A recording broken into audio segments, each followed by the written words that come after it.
Amém. Aleluia. Louvado seja o Senhor.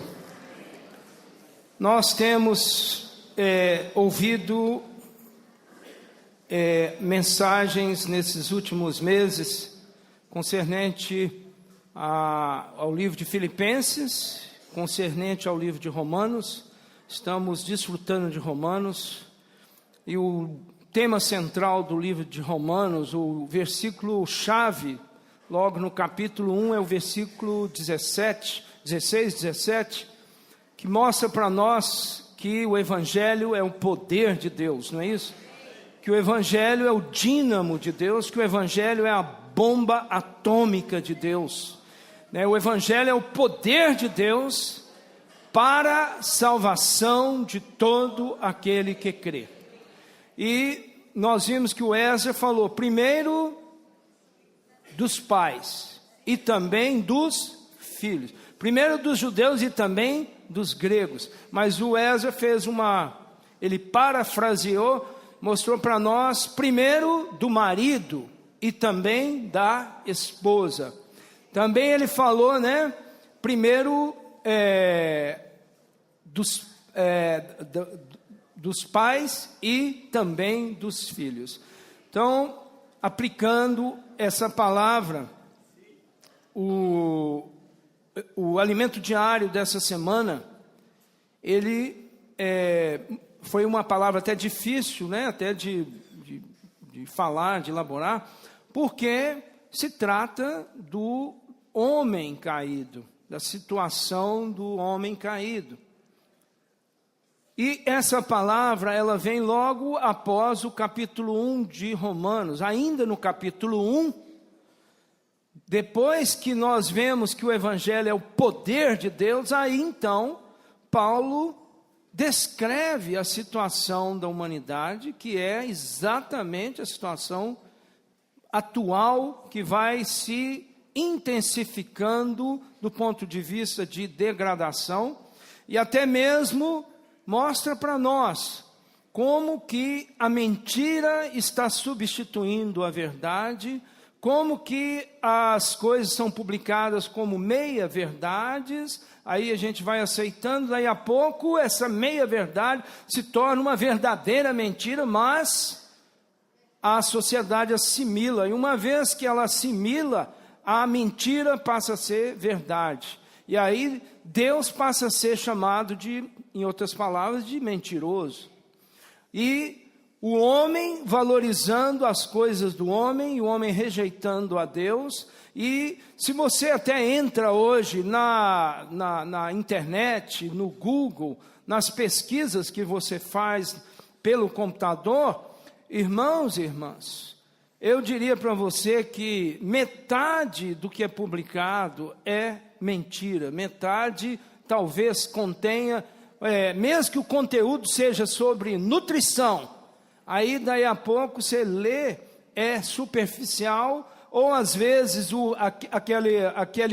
são pessoas que estão se promovendo, e aí elas utilizam os conhecimentos comuns, que não são científicos, não são profundos, publicam, e nós lendo tanta coisa, de maneira que hoje é um jorrar de palavras e de informações, na qual eu diria que uma grande parte delas são enganosas, o que se chama de fake news. Então, esse é o ponto mais falado hoje, né? Na política, fake news. Nas questões da família, fake news, ou seja, mentiras em todos os lugares. E isso está bem colocado no alimento diário dessa semana e bem relatado através do livro de Romanos, Paulo falando da situação do homem caído. Bom, mas o Evangelho é o poder de Deus, não é isso? Por que ele fala isso? Porque o poder de Deus, que é o Evangelho, ele veio para trabalhar a nossa humanidade, para trabalhar a nossa alma, porque a nossa alma ela cada vez mais vai ficando complicada, principalmente porque o mundo vai se intensificando, a fornalha está se intensificando. O diabo, nosso adversário, ele intensificou ali a fornalha 7 vezes, mas o Espírito é 7 vezes intensificado. Por isso que para nós só resta o quê? Viver no Espírito. Para nós, amados irmãos, não tem outra saída a não ser a vida da igreja no Espírito. Viver uma vida da igreja intensa, tomar essa responsabilidade diária de buscar o Senhor, de entrar na palavra que é verdadeira, que é real, de nos alimentarmos do falar de Deus por meio da Bíblia e por meio do seu falar profético, que nos dá direção, que nos mostra o nosso caminho, que é governar o mundo que há de vir, ou seja, reinar com o Senhor. Esse é o interesse do Senhor para conosco, esse era o interesse do Senhor para com seus discípulos. Logo, logo o Senhor sempre falava com respeito ao reino, e até mesmo quando ele ressuscitou, já tinha sido glorificado. Em Atos capítulo 1, ele gastou 40 dias com seus discípulos, falando sobre o reino, alimentando os discípulos com as palavras do reino. E então, vamos ver que nossa vida agora tem que estar focada nesse sentimento que o Senhor tem falado nesses meses. O Senhor tem nos mostrado que Cristo Jesus, em Hebreus principalmente, esse Cristo maravilhoso, e Romanos capítulo 1, que é descendente de Davi, homem que veio da linhagem de Davi, mas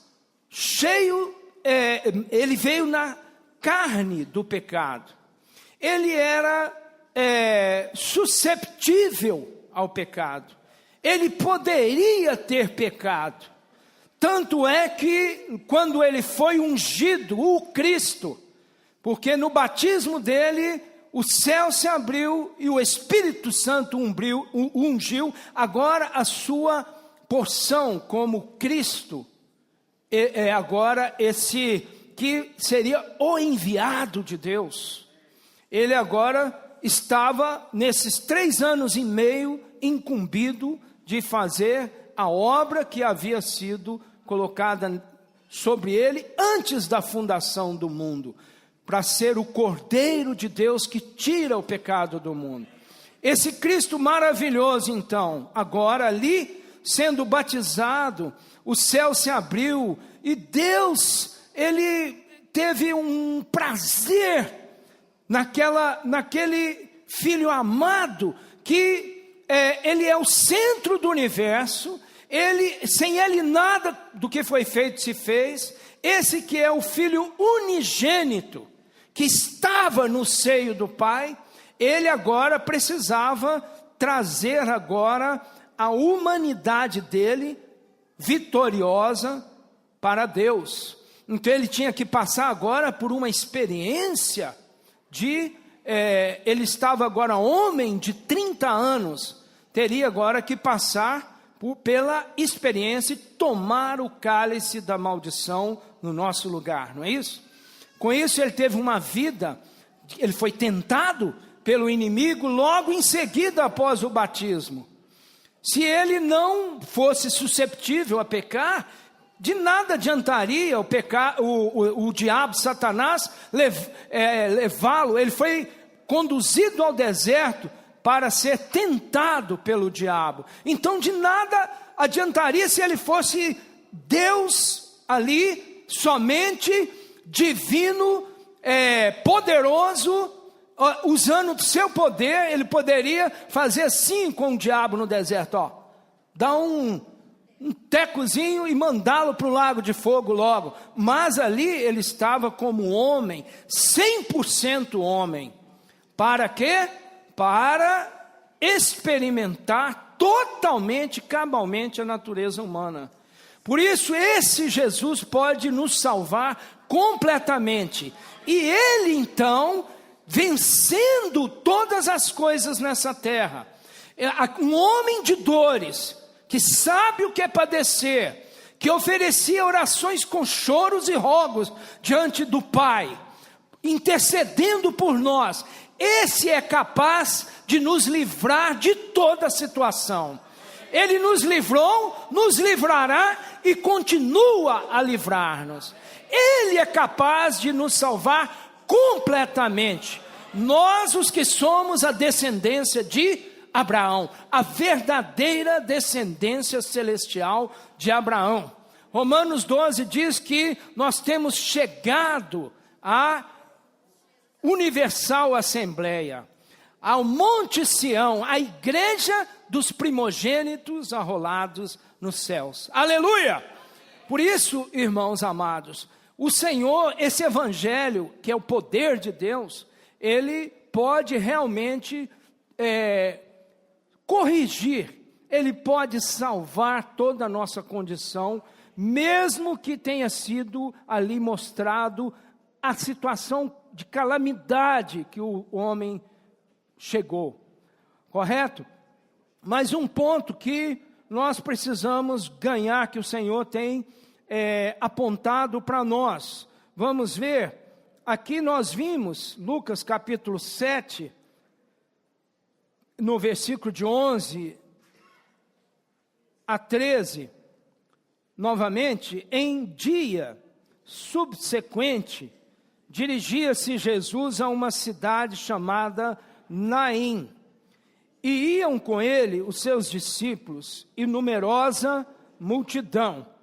Como se aproximasse da porta da cidade, eis que saía o enterro do filho único de uma viúva. Então, uma mulher viúva, já então com o sofrimento da perda do seu companheiro, do seu marido, agora ela tinha perdido o seu único filho.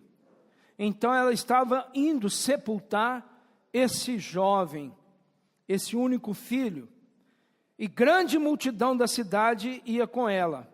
Mas o Senhor Jesus, ele vendo-a, naquele momento, o Senhor se compadeceu dela.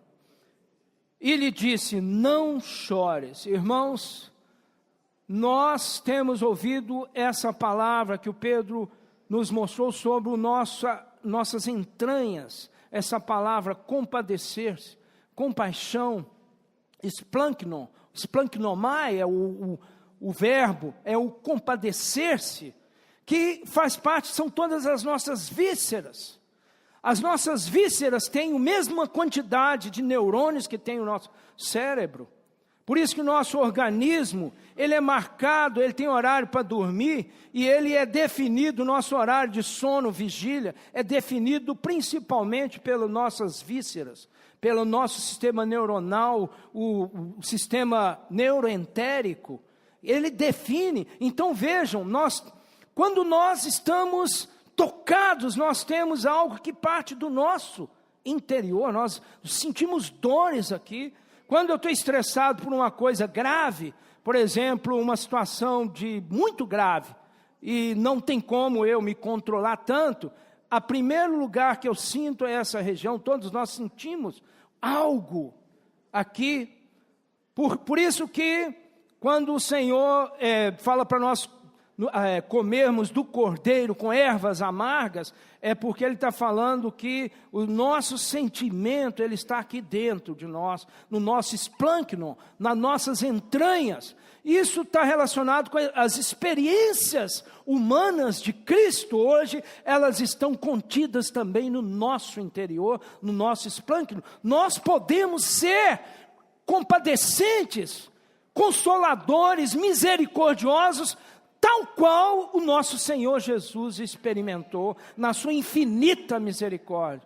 Então, assim como nós, que recebemos a regeneração do Espírito, quando o Espírito Santo entrou em você, pelo sopro divino no seu interior, quando você creu, essa vida do Espírito Santo que foi inoculada, colocada no seu interior, que agora habita em você, ela te capacita a responder aos clamores do Senhor, a responder a compaixão e o amor de Deus, está contido no nosso interior. E agora Deus arrumando a sua igreja, organizando a casa, para recebermos muitas pessoas, para sermos enviados em toda essa terra.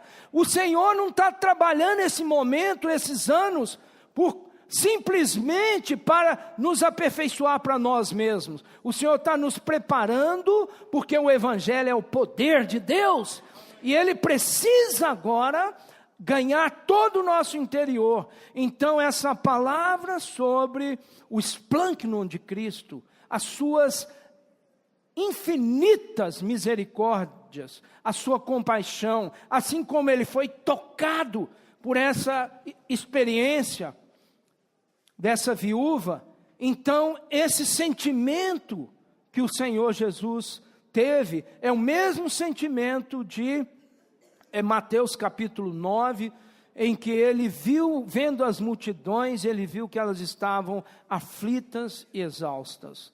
Então ele pregava ali o evangelho do reino, ele curava de doenças e enfermidades.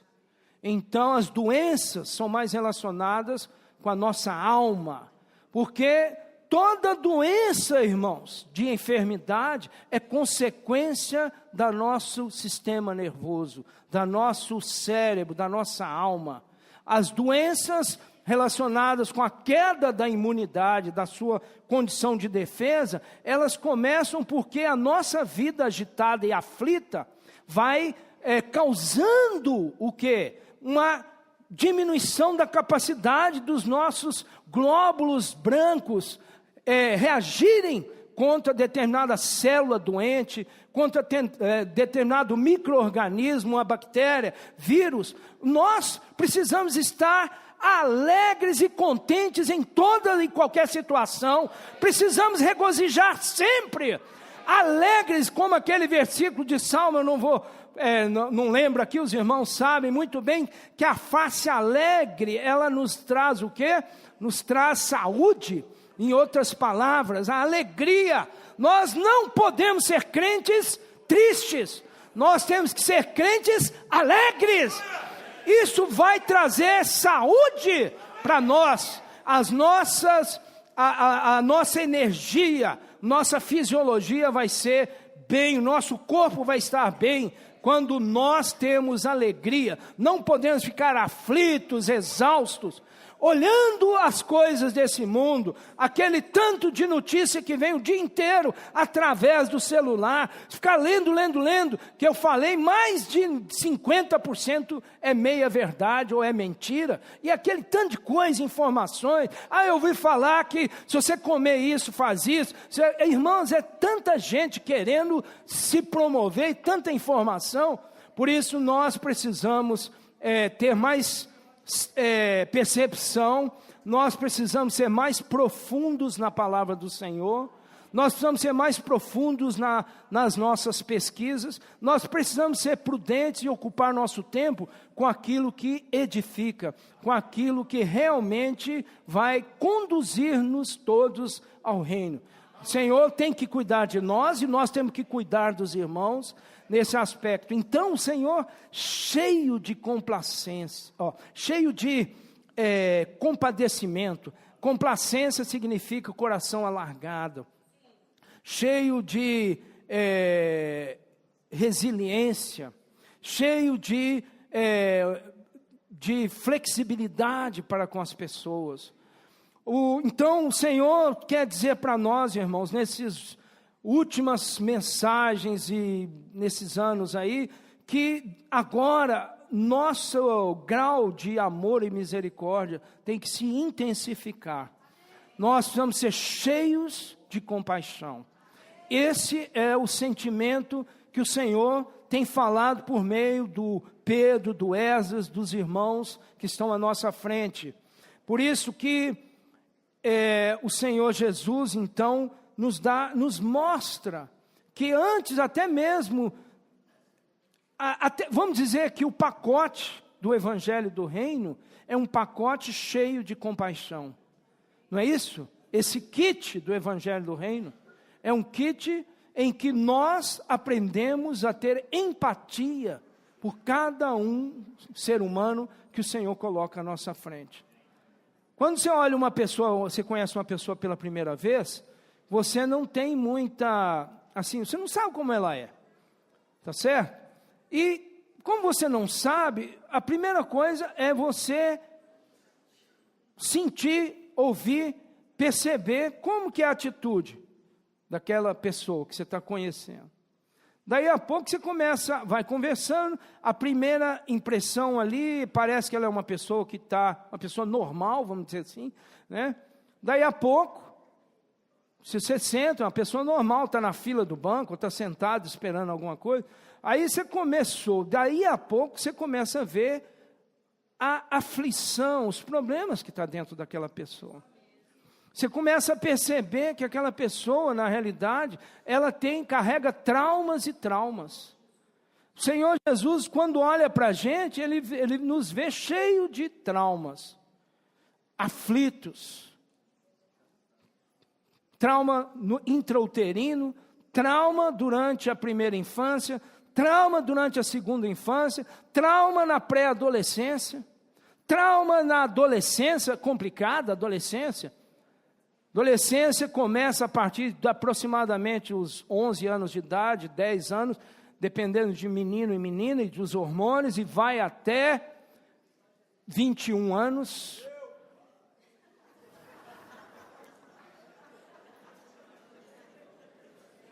Hoje, segundo o último censo de 2014,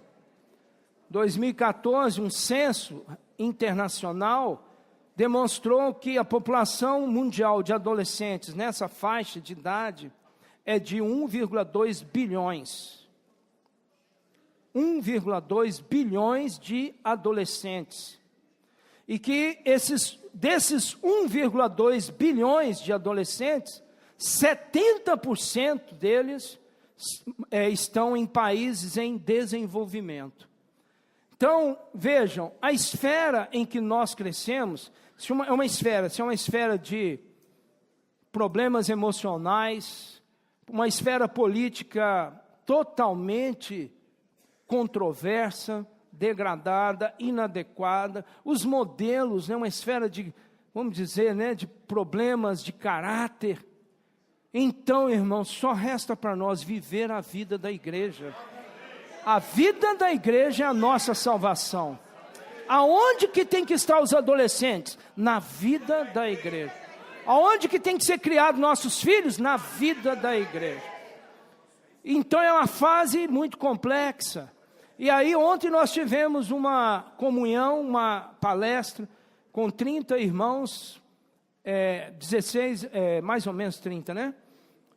39, 16 irmãos de Belo Horizonte e alguns irmãos, 24, 20 irmãos das cidades da região, concernente a paz e a desenvolvimento espiritual e psicológico dos nossos filhos. Irmãos, a fase mais complexa da vida, obviamente, é logo ao ser gerado, já começa, e tudo depende, eu vou resumir aqui, tudo depende do pai e da mãe. Agora, mas não tem pai nem mãe, como na Segunda Guerra Mundial, órfãos. Tudo depende do cuidador. Então, o cuidador, às vezes tem família, eu estava até conversando isso com a minha filha hoje de manhã, às vezes o filho, ele é normal. Você sabe que a psicologia não gosta de usar a palavra normal, mas a pesquisa e a ciência fala normal. Fala normalidade, crescimento normal. Eles querem tirar essa parte normal para dizer para nós que tudo que a gente falar aqui que é normal, a gente está discriminando. Isso não é verdade. Tem o normal e o anormal. Não tem como mudar essa verdade. Então, perdoe-me os psicólogos, mas vocês têm que corrigir isso aí. Aqui, ó, eu estou com um artigo, aqui, ó, artigo científico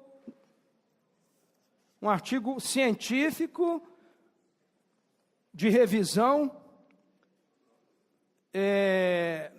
publicado em 2015, ele fala: entendendo o desenvolvimento normal da sexualidade do adolescente, uma experiência, vamos dizer assim, bem difícil. Está aqui, bem difícil. Mas vejam, então, nós temos que ver realmente que existe essa questão. É normal ou anormal? Mas a gente estava tendo comunhão com ela nesse aspecto. Às vezes, o filho não teve pais numa situação normal, mas teve um cuidador que serviu de vínculo, de afeto, de modelo, de relacionamento equilibrado. Aí essa criança desenvolve-se normalmente. Tá certo? Ou às vezes, se não teve, essa criança desenvolve anormalmente, ela cria um estado psicológico instável, duvidoso, aí chega lá na frente no casamento, ela é uma pessoa duvidosa, é uma pessoa que não consegue ter um apego, um vínculo, aí começa a ter problema de relacionamento, não consegue abrir o jogo, porque não tem confiança. Por quê? Tudo isso lá na base psicológica, lá da infância, que eu não dá tempo de falar aqui, mas para vocês verem, irmãos, a responsabilidade dos pais, nós, quando geramos o filho, geramos a filhinha, nós temos que agora assumir para o resto da vida a nossa responsabilidade. Isso não quer dizer que nós temos capacidade e soberania sobre a pessoa. Sabe por quê? Porque ela é uma alma, e alma é a coisa mais complicada do mundo. Você pode criar na vida da igreja, cuidar no serviço de criança com todos os cuidados, vai chegar na adolescência, se ela criou um vínculo seguro, um vínculo estável, permanente, ela vai fazer as excursões emocionais dela, mas ela está o quê? Com a sua âncora no vínculo que ela criou. Ela pode errar, claro que erra. Quantos de nós, que nós fomos adolescentes, nós erramos demais, já aprontamos muito, mas nem por isso nós fomos para um caminho de desvio, um caminho de malfeitor. Nós temos, graças ao Senhor, o quê?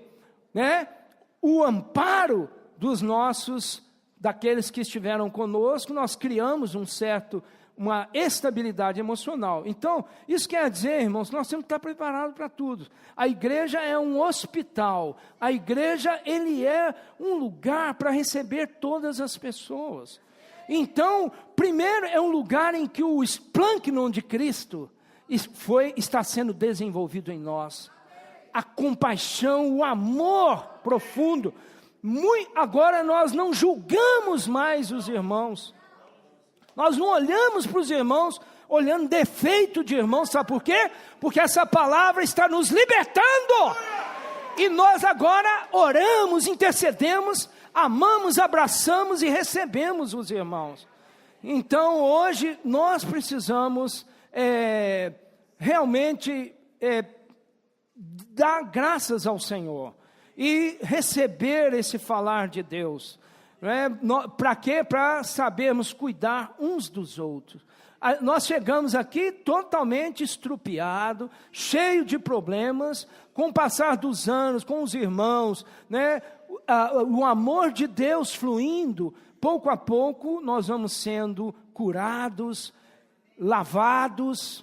Aí as cicatrizes vão ficando mais o quê? Imperceptíveis, tá certo? Aí daí a pouco, Deus faz uma cirurgia plástica em nós, e nós nos tornamos lindos, Com a cirurgia plástica, você sabe, com a agulha e o fio de ouro. O trabalhar de Deus nos revestindo com as vestes nupciais. Aleluia! São as vestes de justiça do Senhor trabalhando em nós. Por isso, irmãos, vamos amar os nossos jovens, nossos adolescentes, nossas crianças. Nós estamos com em torno de 117 crianças. Nós estamos querendo que nós estamos falando, Senhor, aumenta o número, mas o Senhor está nos dando muitas crianças. Então vamos Irmãos, vamos investir na igreja em Belo Horizonte. Vamos investir na vida da igreja. Vamos ofertar, sabe para quê? Para nós estamos com uma boa administração pela misericórdia do Senhor. O Jaires tem cuidado de nós, tem cuidado, ajudado a administrar as igrejas de maneira bastante técnica, né? E também os irmãos sempre têm tido comunhão, oram muito. Os irmãos na parte administrativa são bastante assim precisos nas questões das ofertas, do dinheiro que Deus colocou, do dinheiro da igreja. Então os irmãos têm sido fiéis, cuidadosos com tudo, com gastos, né? Às vezes colocamos a caixinha para ofertas ali de alimento. A igreja está oferecendo lanche, tá certo? Mas ainda, é claro, o dinheiro vai sair do caixa da igreja para cobrir ali, mas ainda os irmãos colocam uma caixinha ali, porque de repente não precisa tirar do caixa da igreja, tá, né? Porque às vezes eu posso ofertar ali, de repente a igreja fica com o quê? Com a parte econômica saudável. Nós podemos aplicar nos irmãos, investir na questão dos irmãos. Nós precisamos estar investindo nas coisas que levam à palavra de Deus, não é isso? Nós precisamos ter muita palavra, nós precisamos ter muitas reuniões de salvação para nós. Ó Senhor Jesus! Irmãos, vamos valorizar as reuniões da igreja. Vamos valorizar a reunião de sábado à noite, a palavra ministerial. Ela nos dá um alinhamento, ela trabalha a nossa direção. Então ela é a presente verdade. Então, irmãos, nós temos, obviamente, entramos num período de férias, né? Que agora é um período de férias, a maioria dos jovens, dos nossos filhos já estão de férias. Então muitos irmãos vão estar viajando, as reuniões tendem a flutuar bastante o número. Mas não é isso, nós estamos aqui para adorar e louvar o Senhor. Aleluia! Então nós temos época, a reunião o local está cheio, tem época que o local diminui. Mas os irmãos estão viajando, nós temos que orar porque os irmãos precisam de descanso. Os irmãos precisam dormir, o sono é fundamental. Ontem eu estava falando para os pais que o nosso organismo funciona num ciclo de aproximadamente 24 horas e um pouquinho mais. Então, sempre nós temos uma deficiência de hora continuamente. Nós deveríamos estar sempre dormindo em torno de 8 horas. Só que esse ciclo claro e escuro, que é noite e dia, ele varia também. Assim como tem horário de verão, que é um problema sério para a saúde, o horário de verão, queira ou não queira, irmãos, ele danifica a saúde, ele não é bem-vindo, ele é necessário por causa da questão de economia financeira, mas ele é um problema para a saúde humana, demora vários dias para você recuperar. E além disso, não temos o horário de inverno, deveríamos ter horário de inverno. Por exemplo, agora deveria ser, ao invés de ser 11h25, teria que ser 10h25, trazer 1 hora, por causa do ciclo claro e escuro. Os países desenvolvidos que têm horários, eles têm horário de inverno e têm horário de verão. Mas no nosso país não temos isso. Então te prejudica no verão e você fica prejudicado no inverno, na questão do sono. Precisa dormir, tem que dormir. Ah, mas eu durmo 5 horas, já me faz bem. Tudo bem, seu organismo pode ser assim, mas eu não sei se realmente isso vai se aplicar para muita gente. E mesmo assim eu não sei quão saudável é isso, uma pessoa dormir 5 horas somente e dizer que está bem fisicamente. Na realidade, eu vejo muitas pessoas, eu durmo só 5 horas e já estou inteiro. Aí quando chega meio-dia, você vai assistir uma aula à tarde, uma palestra, está cochilando. Então tem alguma coisa errada. Então, de alguma maneira o organismo vai ter que recuperar esse sono. Se não dormirmos direito, o que acontece, irmãos? A nossa saúde fica comprometida. Maior parte do problema emocional, problema de saúde em nós aqui, irritabilidade, é tudo por causa da questão de não termos uma vida de sono correta, adequada, né? Então eu estava falando para os irmãos que não adianta você ir para a cama 10 horas da noite, apaga todas as luzes e ficar olhando a luz do celular no seu olho. Por quê? Porque a luz, ela estimula, ela faz com que não haja formação dos hormônios relacionados com o sono. Melatonina tem que ser liberada, 5-hidroxitriptamina, que é a serotonina também, está envolvida. Série de substâncias que são sensíveis ao estímulo luminoso. Se você dá o estímulo luminoso, por exemplo, você viaja para um país, vai amanhã, vai para o Japão. Chegou lá, seu organismo está todo revirado, tá certo? Aí o que acontece? Você tem que alimentar-se adequadamente no mesmo horário lá, para que o seu intestino, os seus neurônios intestinais, junto com o cérebro, se adaptem ao horário local. Quando isso não acontece, você passa uma semana sentindo como se estivesse doente, né? Por causa do chama de fuso horário, é jet lag, né? Que o pessoal usa esse termo em inglês. Esse fuso horário, por causa do sono, quem viaja muito, igual o Miguel, por exemplo, ele leva sempre uma melatoninazinha, toma 3 miligramas, 1,5 miligrama de melatonina, mas tem que apagar a luz. Se levantar de noite para fazer xixi, tem que ir com uma lanterninha, não pode acender a luz. Porque se acende a luz, você corta o efeito da melatonina. Você tem que estar no escurinho. Então não adianta nada tomar melatonina 10 horas da noite para recuperar o sono, você não vai ficar tomando isso o resto da vida, né?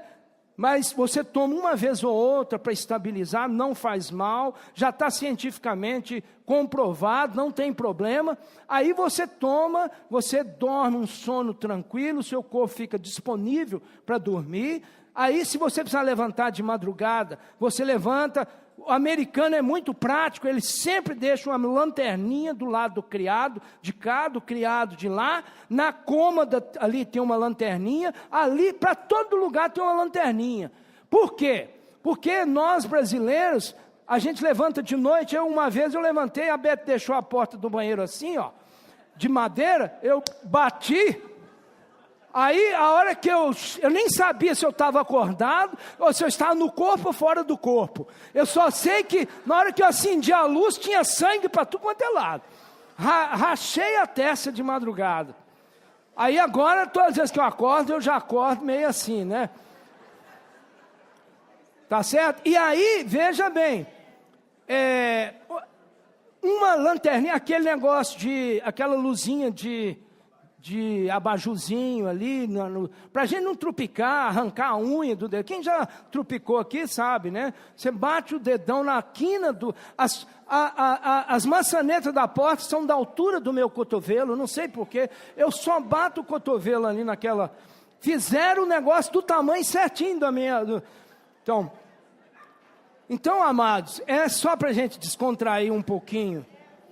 Irmãos, nós precisamos cuidar da igreja, cuidar dos nossos bebês, cuidar dos nossos pais dos bebês, precisam ser cuidados, apacentados, tá certo?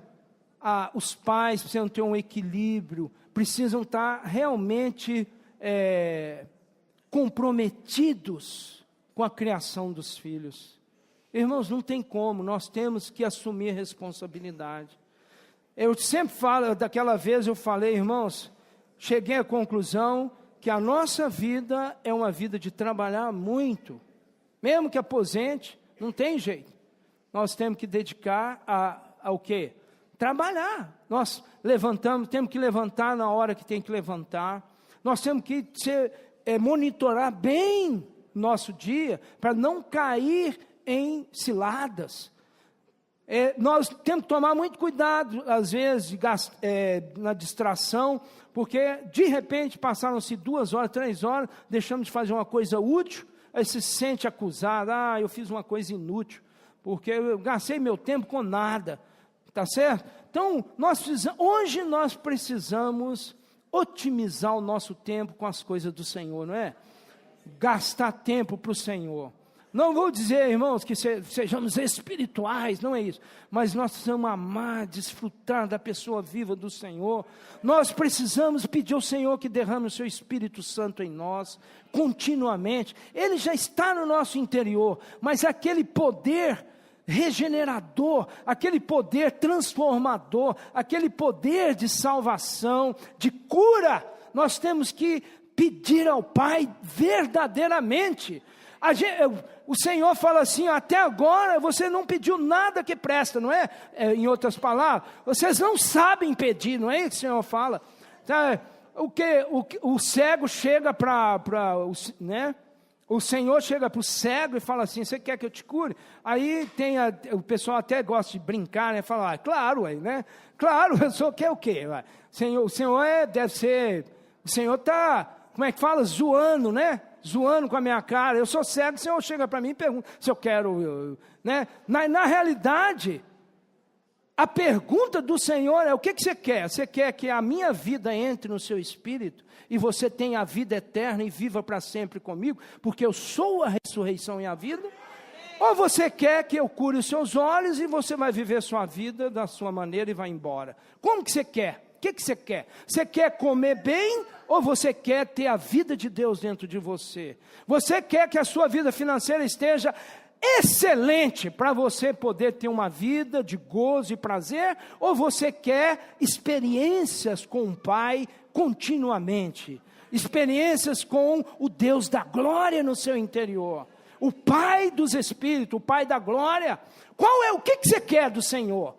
Você quer que Ele remova essa pedra? Ou você quer que aumente o nível da graça? Você quer desfrutar da graça maravilhosa de Cristo Jesus?